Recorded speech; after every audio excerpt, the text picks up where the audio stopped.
Mas, pessoal, vou mostrar aqui para vocês rapidinho como que funciona o this no JavaScript. Porque diferente do Java, do C Sharp, por exemplo, para quem já mexeu com essas linguagens, o this referencia um contexto, né? E sendo que no Java, por exemplo, o this ele referencia a, a classe.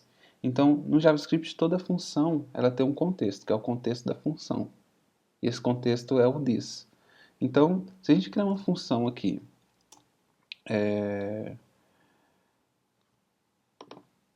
sem uma função aqui sem estar dentro de nenhum objeto normal, o contexto dessa função vai ser o window. Quer ver só para a gente testar aqui?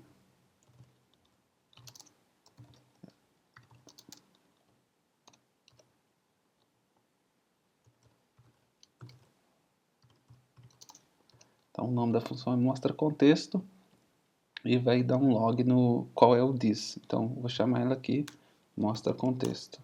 Então mostrou aqui para a gente o window, que é o contexto dessa função.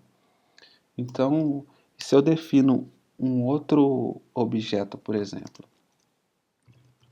objeto que é Diego, e ele vai receber um objeto que tem nome, beleza, e tem uma dizer nome, uma função dizer nome. Dizer nome vai receber uma função que mostra o contexto, ponto, nome. Só para a gente mostrar que o contexto agora é o contexto do objeto, não é o contexto, não é o contexto aqui também é o contexto do objeto, mas não é o contexto mais de Windows, de window, é o contexto do objeto que eu criei aqui, da minha variável.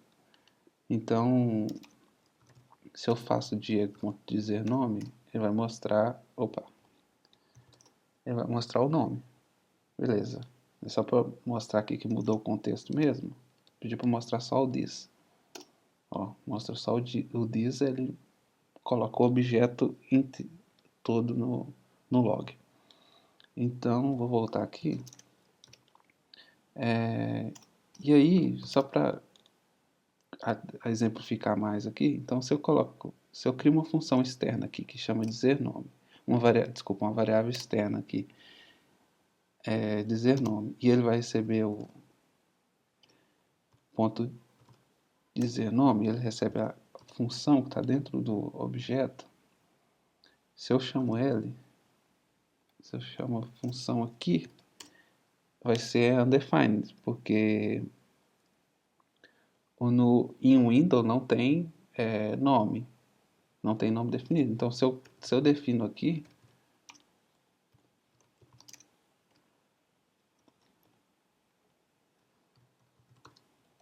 se eu defino um nome para o Windows e chamo aqui agora dizer nome, aí sim ele vai mostrar, né? Porque o contexto agora é dentro de Windows.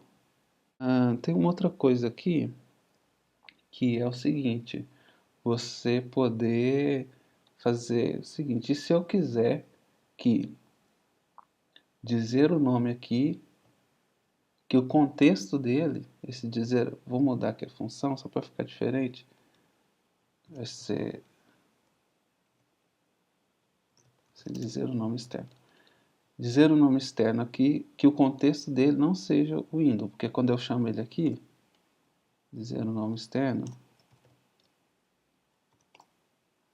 está indefinido, né, porque o contexto é o window. Eu quero que o contexto desse seja seja a variável Diego. Então, eu dar um dizer nome externo, tem fazer um call. Então, o que ele vai fazer? Eu vou dar um call e aí eu vou passar como parâmetro Diego. Então, aqui, se vocês verem, ele já está colocando aqui na tela. Então eu chamei e fazer assim, ó, eu quero que isso aqui faça o seguinte, ele fala, ó, essa função que ela está externa, mas eu quero que o contexto dela seja esse, né? E o mesmo acontece se eu usar o apply. Apply. Não, apply. É isso aqui mesmo, tá certo. E os chamar Diego aqui. Mostrou os dois na tela. Fez a mesma coisa aqui.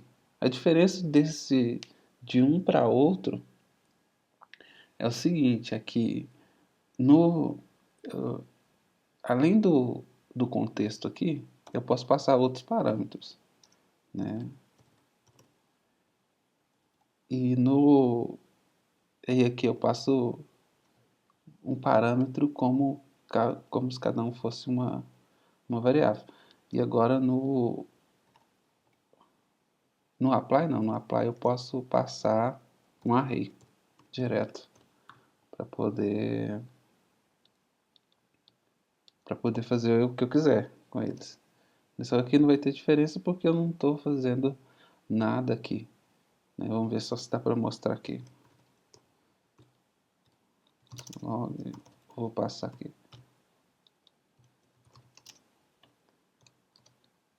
Aí, pronto, mostrou, né? Então ele está aí só para exemplo aqui. Se eu for passar outras coisas, ele vai mostrar também. Então isso aí é um pouco de como que funciona o contexto de função e como o disse. Espero que ajude alguém. Às vezes eu erro aqui, mas é porque eu não tenho nada preparado assim, não. Eu for na hora assim, aí dá vontade de gravar o vídeo, eu vou e faço. Mas é bom que dá para aprender bastante com os erros aqui no tempo real. Então é isso, beleza? Muito obrigado.